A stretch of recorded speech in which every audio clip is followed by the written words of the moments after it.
반갑습니다. 자, 수능을 가르치는 전영주 선생님입니다. 여러분들 6월 모의평가 치르시느라 매우 고생이 많으셨습니다.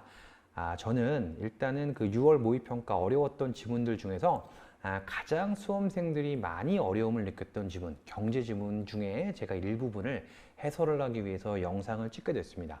자, 이 영상을 들으시는 여러분들은 단순하게 뭐 지문에 대한 내용 해설을 듣겠다 이런 관점보다는 글은 어떻게 읽어야겠구나라는 약간의 방향성을 이 해설 강의를 통해서 여러분들이 설정하셨으면 좋겠습니다. 자, 그러면 정말 많이 어려웠습니다. 이 경제 지문 한번 천천히 한번 분석을 해보도록 할게요. 자, 첫 번째 문단입니다. 가볼게요. 경제학에서는 증거에 근거한 정책 논의를 위해 사건의 효과를 평가해야 될 경우가 많대요. 자, 첫 문단의 첫 문장은 일단은 읽고 끊어주시고요. 그 다음에 의미 파악 정도 간단하게 하면 될 것 같아요. 무슨 소리입니까? 뭔지 정확하게는 모르겠지만 정책을 논의를 할 때는 사건의 효과를 평가를 하는 뭐 그런 작업이 필요한가 봐요. 여기까지 됐죠. 자, 근데 제가 지금 이 말씀을 드리는 거를 여러분들 잘 숙지를 좀 하시길 바라겠습니다. 수능 국어 만점인 학생이 있다고 쳐봅시다. 그리고 수능 국어 성적이 조금 안 나오는 학생이 있다고 쳐봅시다. 자, 그럼 두 학생 간에는 국어 실력이 조금 차이가 나겠죠. 자, 제 말 잘 들어보세요. 만약에 수능 국어 만점을 맞는 학생이 이 첫 문장을 읽었다고 가정해보면 첫 문단을 보자마자 바로바로 의미를 떠올릴 수 있을까? 불가능합니다. 저 단언할 수 있어요. 불가능해요. 그 이유가 뭐냐면 수능 국어를 잘 하든지 못하든지 간에 이 첫 문장, 이 첫 문장은 정확한 의미 파악이 어렵습니다. 그 가장 큰 이유가 뭐냐면 사건의 효과를 평가해야 된다는 이 말 자체가 굉장히 압축적으로 서술돼 있기 때문이야. 무슨 말이냐면요. 이 사건의 효과를 평가한다라는 이 문장 안에는 사실 굉장히 많은 정보들이 압축돼 있어요. 그러니까 이 문장 자체는 사실은 처음 읽었을 때 무슨 말인지 모르는 게 당연하다고. 그럼 뭐가 필요할까? 이 압축적인 문장을 구체적으로 설명해주는 문장이 필요하잖아. 자, 국어를 잘하든지 못하든지 간에 첫 번째 문장을 보고 누구나 뭔 소리지? 라는 느낌을 가지시는 건 당연하다고요. 거기서 여러분들이 절대로 당황하시면 안 돼요. 그러면 국어를 잘하는 학생들은 무엇을 잘하는 걸까요? 바로 이 압축적인 문장이 뒤에서 어떻게 설명될 것이구나라고 기다리고 그 문장들을 이해하는 거. 사실 그 능력이 있는 우리 학생들을 국어를 잘한다고 평가를 하는 겁니다. 자, 그래서 봐봐. 두 번째 문장 가볼게요. 어떤 사건의 효과를 평가한다는 것은 사건 후의 결과와 사건이 없었을 경우에 나타났을 결과를 비교한 일이다. 여기 한번 꺽쇠 표시해 볼까? 이제 그러면 이 두 번째 문장을 읽으면 이제 사건의 효과를 평가하다라는 그 문장의 의미가 조금 구체적으로 다가오죠. 자, 사건의 평가가 뭡니까? 이거죠. 사건 후에 나타났을 그 결과와 사건이 일어나지 않았다고 가정했을 때 그 결과들을 비교하는 작업. 이게 바로 여러분들 글을 읽는 법이야. 그래서 정리할게. 사실 1문단에서 여러분들이 조금 주목해야 될 포인트가 뭐냐면요. 만약에 정보들을 많이 담고 있는 여기 압축적인 문장이 등장했을 경우에는 반드시 그것을 설명해주는 뒤에 구체적인 문장들이 등장하게 된다. 그러면 독해라는 거는 결국 구체화된 문장을 통해서 이 압축적인 문장을 이해하는 과정이란 얘기야. 아셨죠? 그래서 정리하면 이런 얘기야.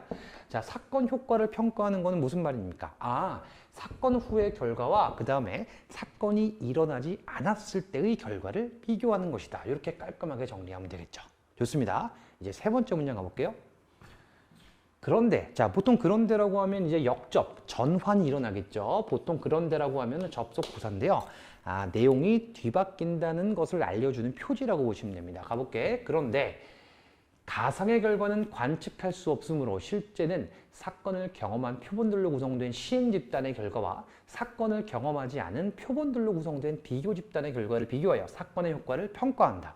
많은 학생들이 여기 세 번째 문장을 제대로 못 읽은 거야. 도대체 이게 무슨 말이냐 이해를 못한 거죠. 자, 제가 조금 부연 설명을 드리자면 작년 수능부터 이런 기조가 이어졌는데 전반적인 글 길이가 짧아졌어요.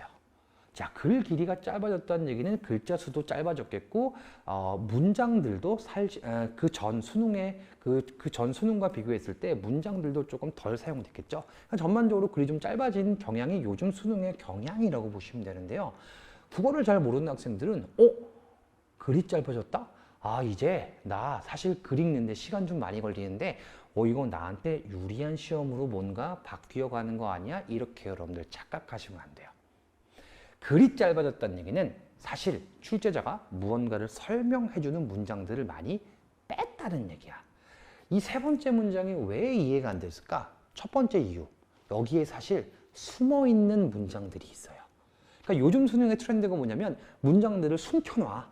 그래서 우리 학생들이 뭐야, 내용도 연결이 안 되고 무슨 말인지 모르겠는데 이런 느낌을 받는 거라고요. 자, 그러면 일단 제가 이걸 좀 설명드릴게요. 봐봐. 사건 효과를 평가할 때는 사건 후의 결과와 사건이 일어나지 않았을 결과를 비교하는 건데, 봐봐. 그런데 이거이므로 이렇게 해야 된다라고 지금 써 있는 거죠. 그 말은 여기 있는 게 안 되니까 이렇게 하자, 이런 얘기로 우리가 좀 이해할 수 있겠죠. 그럼 봐봐. 가상의 결과를 관측할 수 없으므로가 도대체 왜 나왔을까? 이거를 이해를 하셔야 돼. 생각해봐. 사건 후의 결과를 비교하는 것과 사건이 일어나지 않았을 경우의 결과를 비교하는 거, 뭐가 가상의 결과예요? 이게 가상의 결과죠? 그럼 무슨 말일까요? 잘 봐. 사실 여기 숨어 있어, 문장이. 요거 사건이 일어나지 않았을 경우의 결과를 비교한다는 거, 요게 관측할 수 없다라는 이 내용이 숨어 있다고요. 그럼 요 내용을 한번 넣고 이해해 볼까? 봐봐. 사건 후의 결과랑 사건이 발생하지 않았을 결과를 비교해야 되는데 사실 요거는 관측이 안 돼. 그러니까 그냥 집단 두 개를 설정해서 그 사건을 경험한 놈, 그 사건을 경험하지 않은 놈 두 개를 비교하는 게 어떻겠냐. 훨씬 부드럽게 읽히죠. 지금 제 말 이해되세요? 그냥 내용 설명만 듣지 마시고요. 요즘 수능 트렌드라니까 중간에 내용을 이거를. 그러니까 당연히 글이 짧아지죠. 근데 중간에 내용, 만약에 이런 내용을 좀 중간에 붙여줬으면 글 읽기가 훨씬 편했을 건데 요 내용이 빠지니까 이렇게 돼버리니까 애들이 이거를 연결을 못 시키는 겁니다. 이해됐죠? 그러면 가장 중요한 게 뭡니까? 문장을 더 붙여서 유기적으로 읽어주셔야 된다는 얘기예요. 그래서 사실은 이 1문단의 포인트가, 정말 중요한 포인트가 두 개 있는데, 첫 번째는 아까 전에 말씀드렸던 압축적인 문장을 뒤에서 설명했을 때 뒤에서 구체적으로 설명하고 있는 문장을 통해서 압축적인 문장을 이해하라가 첫 번째고요. 두 번째가 뭘까요? 너무 중요한 거 이게. 문장과 문장을 유기적으로, 문장과 문장을 유기적으로 연결해서, 그래서 더 중요한 거, 숨은 논리를 파악하는 게 굉장히 중요하다. 이게 요즘 수능에서 굉장히 중요해진 포인트라고 보시면 돼요. 아셨죠? 그래서 이게 좀 어려웠어요. 그래서 애들이 요 내용이 빠지니까 도대체 뭔 소리야, 이해를 못한 겁니다. 됐죠? 좋습니다. 자, 이제 네 번째 문장 읽어볼게요. 따라서 이 작업의 관건은 그 사건 외에는 결과에 차이가 날 이유가 없는 두 집단을 구성합니다. 뭔 소리예요? 자, 집단 두 개를 설정했죠? 근데 한 집단은 사건을 경험한 표본이죠. 한 집단은 사건을 경험하지 않은 표본이니까 사건 이외의 다른 거는 똑같이 맞춰줘야 그것이 중요한 작업이다. 이런 얘기 하는 거죠. 그리고 나서 가령을 통해서 또 한 번 설명한 거야. 가령. 자, 가령. 어떤 사건이 임금에 미치는 효과를 평가할 때 그 사건이 없었다면 시행 집단과 비교 집단의 평균 임금이 같을 수밖에 없도록 두 집단을 구성하는 것이다. 이게 앞의 문장에 대한 마찬가지로 구체화된 설명이겠죠. 이해되시죠? 그러니까 전반적인 내용이 뭐냐면 원래 이렇게 해야 되는데 요거는 관측을 할 수 없기 때문에 두 집단을 설정한다는 거야. 그래서 사건을 경험한 집단, 사건을 경험하지 않은 집단, 그렇게 설정을 한다는 것이고, 사건 이외의 두 집단은 조금 비스무리해야 되지 않겠느냐, 그런 얘기하는 겁니다. 되셨죠? 더 읽어볼게. 이를 위해서는 두 집단의 표본이 임의로 배정되도록 사건을 설계하는 어떤 실험적 방법이 이상적이지만, 하지만 사람을 표본으로 하거나 사회 문제 다룰 때는 적용할 수 없는 경우가 조금 있긴 한가 봐요. 그렇게 하면 1문단이 끝납니다. 자, 이제 두 번째 문단 가볼게요. 이중차분법은 시행 집단에서 일어난 변화에서 비교 집단에 일어난 변화를 뺀 값을 사건의 효과라고 평가하는 법이다. 아, 정말 내가 지금부터 중요한 개념 설명 좀 해줄게요. 잘 봐봐. 지금 여기를 한번 우리가 1문단을 다시 한번 리뷰를 해보면 결국 사건 효과의 평가는 뭡니까? 사건을 경험한 집단 그리고 사건을 경험하지 않은 집단을 비교하는 거잖아. 잘 들어? 그런데 이중차분법이 나왔어요. 그리고 요 이중차분법이라는 개념이 새로운 문단에서 새로운 개념으로 설정됩니다. 근데 내가 한번 물어볼게. 여기서 이중차분법이라고 설명한 요 부분과 지금 제가 설명한 요 부분과 뭐가 달라요? 디테일하게 다른 걸 잘 모르겠죠, 솔직히. 잘 봐. 너무 중요한 수능의 스킬이니까 반드시 기억하세요. 무언가 되게 비슷해 보이는 개념이 있거든요. 무언가 되게 비슷해 보이는 개념이 있어. 그러면 우리 수험생들은 이러한 개념들을 퉁쳐가면서 읽으시려고 그래. 무슨 말 하는 거냐면 그냥 그게 그건가? 이렇게 읽으려고 하는 버릇이 있는데 앞으로 그러지 마세요. 자, 수능 시험장에서 비슷해 보이는 개념이 있으면 여러분들 반드시 명확히 반드시 구분할 것을 제가 정말 명령합니다. 왜요? 출제자는 네가 글을 똑바로 읽는지를 보고 싶은 거걸랑. 그냥 대충 비스무리한 개념들 퉁쳐서 그냥 드루뭉실하게 읽어 그런 자세를 원하지 않고요. 네가 되게 비슷해 보이는 개념도 명확하게 구분하기를 바라는 게 출제자의 심리라고. 자, 그럼 봐봐. 이중차분법 개념이 나왔는데 요거랑 되게 비슷해 보여요. 하지만 이제부터 구체화 문장을 통해서 여기서부터 여기까지 이중차분법을 쭉 설명을 할 거걸랑. 자, 비슷해 보이는 개념은 나는 최대한 구분 지으려고 할 거야. 왜? 출제자가 바보냐고. 괜히 이렇게 긴 글을 썼겠냐고. 사실 똑같은 얘기를. 자, 이제 그러면 뭐가 다른지 한번 살펴볼게요. 이는 사건이 없었더라도 비교 집단에서 일어난 변화와 같은 크기의 변화가 시행 집단에서도 일어났을 것이라는 평행 추세 가정에 근거하여 사건의 효과를 평가한 것이다. 잘 봐. 잘 보세요. 잘 봐. 이중차분법 나왔죠. 근데 앞에서 사건 효과 평가하는 방법이랑 되게 비슷해 보이잖아. 그런데 요 놈은 앞에 놈이랑 결정적인 차이점이 뭐예요? 그렇지. 가정을 한다는 거야. 무슨 말이에요? 원래 사건 효과 평가하려면 어떻게 해야 돼? 두 집단 설정해야 돼. 그 두 집단은 첫 번째 사건을 경험한 집단, 두 번째는 사건을 경험하지 않은 집단. 그리고요, 사건 이외에는 다른 요소가 거의 비슷해야 돼. 그쵸? 근데 이중차분법은 뭡니까? 사건 말고 다른 거는 그냥 비슷하다고 가정을 한 거야. 이게 이중차분법의 진짜 의미예요. 그러면 되게 비슷해 보이지만 나는 아주 디테일하게 차이점을 잡았죠. 이해돼? 잘 봐 이제. 이거를 잡은 애들이 이거를 이해를 할 수 있는 거야. 해볼게. 이 가정이 충족되면 사건 전의 상태가 평균적으로 같도록 두 집단을 구성하지 않아도 되지. 왜? 가정을 했으니까. 이해돼요 지금? 잘 봐. 이중차분법이 아니라 그냥 일반적인 사건 효과 평가 방법은 시행 집단, 비교 집단을 설정해야 돼. 표본을 설정해야 돼. 그 시행 집단은 사건을 경험한 것이고 비교 집단은 사건을 경험하지 않은 것인데 중요한 게 뭐라고요?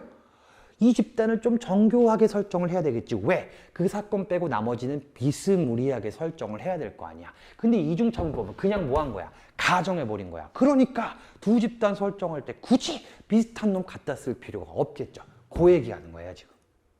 애들이 이거를 이해를 못한 거야. 이거를. 그러면 자, 이거를 이해하느라고 도출해낸 우리의 과정을 살펴보면 궁극적으로 뭐가 제일 중요해? 비슷해 보이는 개념을 명확하게 구분하는 그 습관들이 굉장히 중요하다는 얘기야. 이게 글을 잘 읽는다는 의미입니다.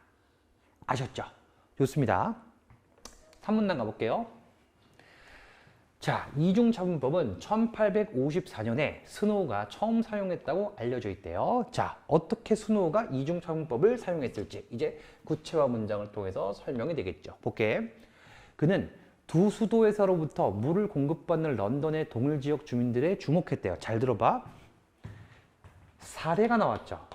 여러분들 꼭 기억하세요. 꼭 기억하세요. 사례가 나오면 반드시 사실 너무 당연한 얘기를 써서 좀 미안하긴 한데요. 앞 뒤에 문맥과 반드시 연결을 지어 주셔야 됩니다.